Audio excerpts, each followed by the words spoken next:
દિવસોની બાદ દંડવત યાત્રા પૂરી કરીને મિત્રો આ દીકરી તેના ઘર તરફ રવાના થઈ છે અને હવે મિત્રો એના ઘર તરફ એટલે કે તેના વતનમાં તેના ગામમાં મિત્રો આ દીકરીનું ભવ્ય સ્વાગત કરવામાં આવશે।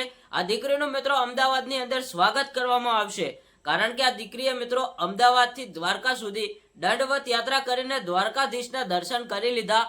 દ્વારકાના લોકોએ એને ઘણો બધો સપોર્ટ કર્યો અને મિત્રો ફાઇનલ આ દીકરી ઉપર દ્વારકાધીશનો ચમત્કાર કહીએ તો પણ ચાલે કારણ કે એક નાનકડી દીકરી 6 વર્ષની દીકરી મિત્રો અમદાવાદથી દ્વારકા દંડવત યાત્રા પૂરી કરી તેને દ્વારકાધીશના દર્શન કર્યા અને દ્વારકાધીશના લોકોએ તેને ઘણો બધો સપોર્ટ કર્યો અને આ દીકરીને એક અલગ નામ બનાવ્યું છે। આ દીકરીએ મિત્રો ઇતિહાસ રચ્યો છે કારણ કે અત્યારે હાલ સોશિયલ મીડિયાની અંદર તમે સમાચાર જોતા હશો તો આ દીકરીના સમાચાર તમને વધારે જોવા મળતા હશે। હવે મિત્રો ફાઇનલ આ દીકરી તેના ઘર તરફ રવાના થઈ છે। હવે મિત્રો તેના ગામમાં તેનું ભવ્ય સ્વાગત કરવામાં આવશે।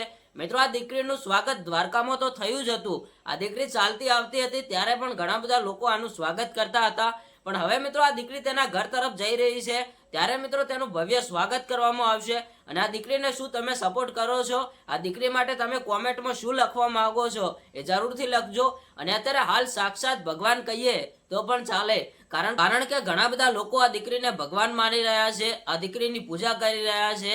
અત્યારે હાલ સાક્ષાત ભગવાન આ દીકરીને માની રહ્યા છે કારણ કે આ દીકરીએ ઇતિહાસ રચ્યો। એક 6 વર્ષની નાનકડી દીકરી આટલું બધું સાહસ કરે એટલે મિત્રો આના ઉપર કોઈ ચમત્કાર કહેવાય અને મિત્રો આ ચમત્કાર જ છે એવું કહીએ તો પણ ચાલે કારણ કે આ દીકરીના સપનામાં થોડા ટાઈમ પહેલા કાના એટલે કે દ્વારકાધીશનું સપનું આવ્યું હતું અને આ દીકરીને ખુદ કહ્યું હતું। પછી આ દીકરીએ એના પપ્પાને કહ્યું કે પપ્પા મને કાનાનું સપના આવ્યું છે, હવે મારે દંડવત યાત્રા કરતું દ્વારકા જવું છે। એ બધા લોકો આ વાત જાણે છે કારણ કે એના પપ્પાએ ખુદ ઇન્ટરવ્યુમાં બતાવ્યું હતું કે મારી દીકરીને સપનું આવ્યું અને અમે બીજા દિવસે દંડવત યાત્રા કરવા માટે નીકળી ગયા અને ફાઇનલ મિત્રો 2 મહિના સુધી આ દીકરીએ દંડવત યાત્રા કરી, રાત દિવસ જોયો નથી। આ દીકરી ચાલીને પહોંચી અને હવે મિત્રો આ દીકરી ઘર તરફ રવાના થઈ છે તો આ દીકરીનું ભવ્ય સ્વાગત કરવામાં આવશે। આપણે તરત જ તમને લાઈવ સમાચાર બતાવીશું તો આપણી આ યુટ્યુબ ચેનલને સબસ્ક્રાઇબ કરીને રાખજો એટલે દીકરીનું જેવું સ્વાગત કરવામાં આવે એવા બિલકુલ લાઈવ સમાચાર તમને બતાવી શકું। તો આજના માટે આટલું, મળીએ એક નવા વિડીયો સાથે।